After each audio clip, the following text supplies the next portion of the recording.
గారికి వదిలేద్దాం. మనం దెబ్బలాడుకోవద్దు. మంత్రి గారు పవన్ కళ్యాణ్ గారు. Thank you sir. గౌరవ ఆదోని శాసనసభ్యులు చెప్పింది కీలకంగా ఒక మాట అన్నారు. జాతీయ ఉపాధి హామీ పథకం అది రాజకీయ ఉపాధి హామీ పథకం అయిపోయింది. అది గత ప్రభుత్వం టైంలో రైట్ ఏమో కానీ మన ఎన్డీఏ ప్రభుత్వం టైంలో దాన్ని నేను తీసుకోవట్లేదు. ఖచ్చితంగా గత ప్రభుత్వం చేసిన వారసత్వంగా వచ్చినవి ఈ కరప్షన్ మనం హ్యాండిల్ చేస్తాం ఈ రోజున. వన్స్ నేను పంచాయతీరాజ్ శాఖ బాధ్యతలు తీసుకున్న తర్వాత మొట్టమొదటి దృష్టి పెట్టింది కూడా జాతీయ ఉపాధి హామీ పథకం కింద అసలు ఏమేమి అవకతవకలు జరిగినాయి. ఇప్పుడు ఎంత గొప్ప పాలసీ పెట్టినా పథకం పెట్టినా జనం అందరూ అంటే మనకి పార్టీలు కొల్యూడైపోయి అందరూ అంటే ఒకళ్ళని కరప్షన్ చేసామని అర్థం చేసుకోగలం, కానీ ఒక గ్రూప్స్ కొల్యూడైపోతే తప్పులు నిర్ధారించడం చాలా కష్టమైపోతుంది. ఇప్పుడు ఇందాక ఉదాహరణకి మేము రాగానే ఫస్ట్ చాలా ఎక్స్టెన్సివ్గా కూర్చున్నాం, ముఖ్యంగా ఈ సోషల్ ఆడిట్ డైరెక్టర్ తోటి ప్రిన్సిపల్ సెక్రటరీ గారితో కూర్చున్నప్పుడు వరుసగా చాలా ఆల్మోస్ట్ 1-2 months రివ్యూ తర్వాత సోషల్ ఆడిట్ డైరెక్టర్ ఎవరైతే జాతీయ ఉపాధి హామీ పథకంలో అవకతవకలు ఎవరైతే చేస్తున్నారో వాటిని జరగకుండా నిలువరించాల్సిన వ్యక్తి అతనే అవినీతికి పాల్పడ్డాడు అధ్యక్షుడు. అందుకని వెంటనే అతన్ని తీసి పక్కన పెట్టేసి అవి కాకుండా మేము తీసుకున్న ఇమ్మీడియట్ చర్యలు ఏంటంటే అధ్యక్ష, ఒకటి మేము ఈ social audit, vigilance cell, quality control 3 కొత్త వాళ్ళని పెట్టాం అధ్యక్ష. కొంచెం ఎఫెక్టివ్ పీపుల్ని పెట్టాం. ఇప్పుడు ఉదాహరణకి సోషల్ ఆడిట్ని ఒక 2 months బ్యాక్ పెట్టాం, చాలా మందిని సార్ట్అవుట్ చేసి వన్ హూ ఇస్ కేపబుల్ అలాంటి వ్యక్తిని పెట్టాం అధ్యక్ష. అలాగే విజిలెన్స్ సెల్కి చీఫ్ విజిలెన్స్ ఆఫీసర్ని పెట్టాం, 5 months అయింది. అలాగే headed by chief quality control engineer పెట్టాం అధ్యక్ష, సీనియర్ మన రిటైర్డ్ ఇంజనీర్ ఒకరిని పెట్టాం. మేము చేశాక మేమేం చాలాసార్లు ఉదాహరణకి 2024-25లో అబ్జెక్షనబుల్ ఎక్స్పెండిచర్ అంటే ఇది అవినీతికి దారి చూపిస్తుందని చెప్పి దాదాపు 250 కోట్ల అవినీతి జరిగింది అని చెప్పేసి సోషల్ పీపుల్స్ ఆడిట్ ఫోరం నుంచి మనం దాదాపు ఇప్పటికీ 546 మండలాల్లో మనం సోషల్ ఆడిట్ చేసాం. ఇప్పుడు దాకా ఆడిట్ ఫోరం ఇంకొన్ని 546 చేసాం అధ్యక్ష. మార్చి 31కి అయిపోతుంది. దాంట్లో 24-25కి 250 కోట్ల అవినీతిని ఉంది అనేది చేశారు. ఇదంతా కానీ ఇది ప్రాజెక్ట్ డైరెక్టర్ పీడీ చూసిన తర్వాత 71 కోట్ల మటుకే out of 250 crores only 71 crores recover చేయాలి అనేది ఆయన ఆర్డర్ చేశారు. దేనికంటే గౌరవ సభ్యులందరూ చెప్తున్న దాంట్లో మనకు అవినీతి జరిగిందని తెలుసు. అక్కడ అందరూ మస్తర్లో ఫాల్స్గా చేశారు, పనులు చేయకుండా రిజిస్టర్ చేసుకున్నారు, లేదంటే జేసీబీలు పెట్టి చేశారు, ఇవన్నీ ఉంటాయి. కానీ ఎక్కడా కూడా ప్రూఫ్కి దొరకలేదు. సో దానివల్ల just lack of evidence only out of 250 crores only we could recover, అంటే రికవరీకి ఆదేశం చేసింది 71 కోట్లు. As on now 75.84 lakhs have been recovered అధ్యక్ష. అంటే 250 కోట్ల అవినీతి జరిగిందని గుర్తింపబడింది, కానీ సరైన సాక్ష్యాధారాలు లేకపోవటం వల్ల ఓన్లీ 71 కోట్లకే రికవరీ చేయాలన్నది ప్రాజెక్ట్ డైరెక్టర్ వాళ్ళ బాధ్యత అది.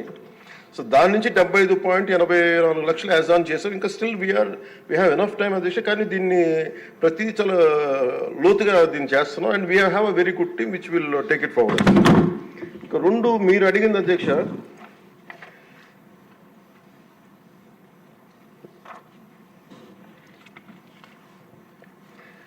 ఇందాక మన పార్థసారథి గారు అడిగింది మినిమం వేజ్ పెంచాలి ఇదనంటే wage rate revision central government కింద ఇప్పుడు 25-26కి ఎంత పెంచాలి అనేది as on for minimum wage 300 రూపాయలు అధ్యక్ష. 24-25 మనం అందరూ గుర్తుపెట్టుకోవాల్సింది, గౌరవ సభ్యులు కూడా, ఇది సెంట్రల్ గవర్నమెంట్ ఇచ్చేది కానీ ఇది మనం రాష్ట్ర ప్రభుత్వం నుంచి వచ్చేది కాదు. అందువల్ల వేజ్ కాంపౌండ్ మనం డిసైడ్ చేయం అధ్యక్ష ఇది.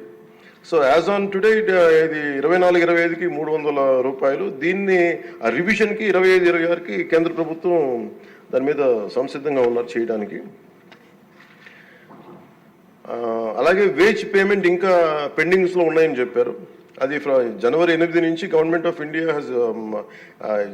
8న ఇన్ఫార్మ్ చేశారు మాకు. దట్ ఇట్ విల్ బి తొందరలోనే క్లియర్ చేస్తాను, ఎందుకంటే అది సెంట్రల్ నిధుల నుంచి రావాలి కాబట్టి మేము రాష్ట్ర ప్రభుత్వం తరపు నుంచి మేము వెయిట్ చేస్తున్నాం అధ్యక్ష. అలాగే మన లోకం మాధవ్ గారు మన గౌరవ శాసనసభ్యులు జేఎస్పీ వారు అడిగిన దానికి ఏంటంటే ప్రత్యేకించి ఇలా అవకతవకలు జరుగుతుంది, దీని గురించి మనం ఏం చేస్తున్నాం అంటానికి we have created a wage monitoring cell అధ్యక్ష for increasing average wage rate, accordingly we will take it forward అధ్యక్ష. అలాగే మీరు అడిగిన దానికి అధ్యక్ష జిల్లాని ఒక యూనిట్గా చేయమన్నారు అధ్యక్ష. అది అసలు బేసిక్గా మీరు అడిగిన దానికి ఎంతమంది అంటే అక్కడ ఉన్న ఎంతమంది లేబర్ ఉన్నారనే దాని మీద ఉంటుంది అధ్యక్ష. అంటే ఎక్కడ ఎక్కువ పని దినాలు అవసరం, ఎక్కడ లేబర్కి ఎక్కువ పని, దాని మీద బేస్ అయింది తప్ప వేరేలా కాదు అధ్యక్ష. సో మాకు ఉన్నదానికి ఏంటంటే గవర్నమెంట్ ఆఫ్ ఇండియా మన ఏ paper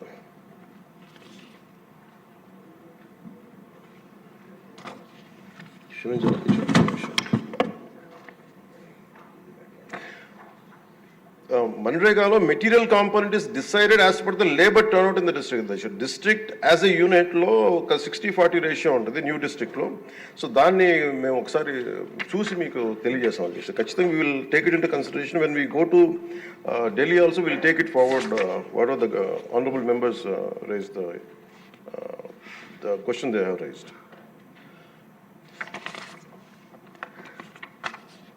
so government of India అధ్యక్ష ఇట్ పర్మిట్స్ ఓన్లీ, ఇప్పుడు మన అమలాపురం శాసనసభ్యులు గౌరవ సభ్యులు అడిగింది జంగిల్ క్లియరెన్స్ కూడా అడిగారు. But government of India very clearly said only 266 works should be taken under NREGA అధ్యక్ష. దాంట్లో జంగిల్ క్లియరెన్స్ అనేది లేదు అధ్యక్ష. సో దానివల్ల అది మన పరిధిలో లేనిది. ఇక అవసరమైతే ఇందాక మేము గౌరవ ముఖ్యమంత్రి గారితో మాట్లాడి ఇది చాలాసార్లు గౌరవ మంత్రి అచ్చెన్నాయుడు గారు చాలాసార్లు క్యాబినెట్లో ఇదే విషయం ఆయన కూడా ప్రస్తావించారు. ఇది ఫైనల్గా ఒకసారి దీన్ని మనకి నరేగాలో రాలేనప్పుడు, జాతీయ ఉపాధి హామీ పథకంలో రాలేనప్పుడు దీనిని మనం రాష్ట్ర ప్రభుత్వంగా మనం దాన్ని ఎలా చేయాలి. Jungle clearance is a big issue, this all understood sir. అది కొంచెం ఇబ్బందికరమైన ఇష్యూయే.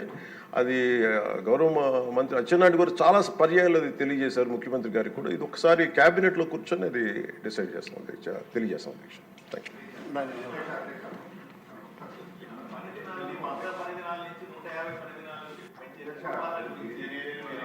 పథకంలో ఒక ఇబ్బంది ఉంది అధ్యక్ష. జాబ్ కార్డ్స్ బట్టి అక్కడ పని బట్టే ఈ కేటాయింపులు, నిధుల కేటాయింపులు జరుగుతాయి అధ్యక్ష.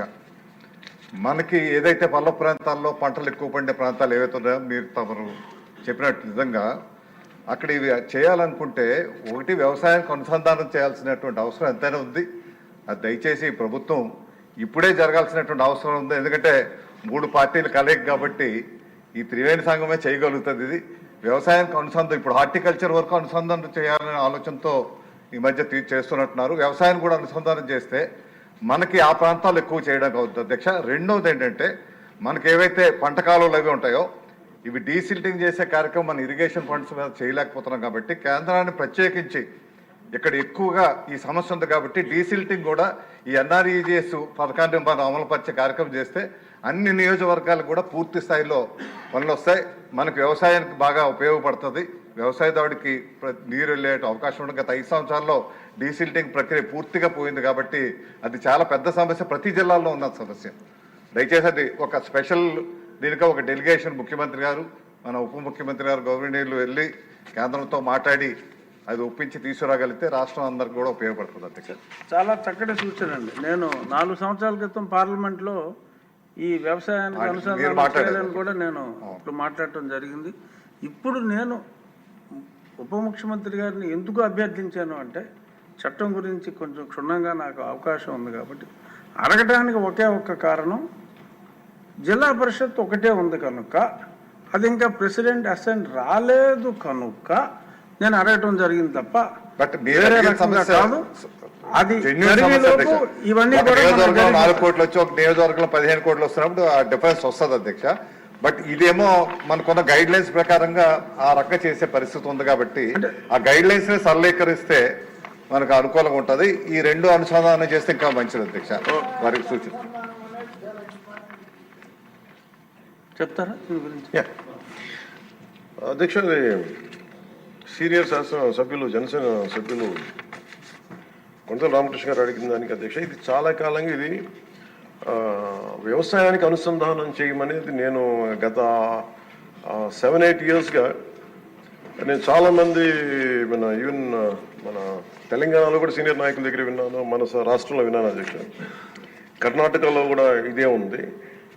నేను మొన్న ఢిల్లీ వెళ్ళినప్పుడు వరుసగా మన పంచాయతీరాజ్ సంబంధించి వెళ్తే సంబంధిత మంత్రులందరినీ అడిగిన, కేంద్ర మంత్రులందరినీ కలిసి అడిగినప్పుడు మేము చాలా దీని తర్వాత మేము అలౌడ్ ఇట్ ఫర్ మన హార్టికల్చర్ మేము చేసాం, కానీ వ్యవసాయానికి ఇంకా మేము చేయట్లేదు, అది దీని పరిధిలో కింద రాదని చెప్పి చాలా స్పష్టంగా చెప్పారు. బట్ ఇది రిపీటెడ్గా ఇది మీ గతంలో మీరు శాసనసభ్యులు పార్లమెంట్ సభ్యులుగా ఉన్నప్పుడు మీరు రైజ్ చేసింది ఈరోజు ప్రతి ఒక్కరి మనసులో ఉన్నది. ఎందుకంటే ఎంత మనకి లేబర్ కొరత ఉందనేది one more time with proper delegation తోటి గౌరవ ముఖ్యమంత్రి గారితో తీసుకెళ్ళి ఇంకొక బలమైన ప్రయత్నం చేస్తాం అధ్యక్ష. అలాగే ఇందాక పార్సాద్ గారు అడిగిన దాంట్లో ఈ డ్రాట్ ఎఫెక్టెడ్గా ఉంది, ప్లస్ ఒక వర్షానికి ఉన్నాయి మనకి కర్నూలు జిల్లాలో, దానికి సంబంధించిన చేయగలరని అడిగిన దానికి అధ్యక్ష, this year 55 drought affected mandals కి గవర్నమెంట్ ఆఫ్ ఇండియా పర్మిషన్ ఇచ్చింది అధ్యక్ష 150 రోజులకి. సో దాంట్లో అది ఉందని అనుకుంటున్నాను.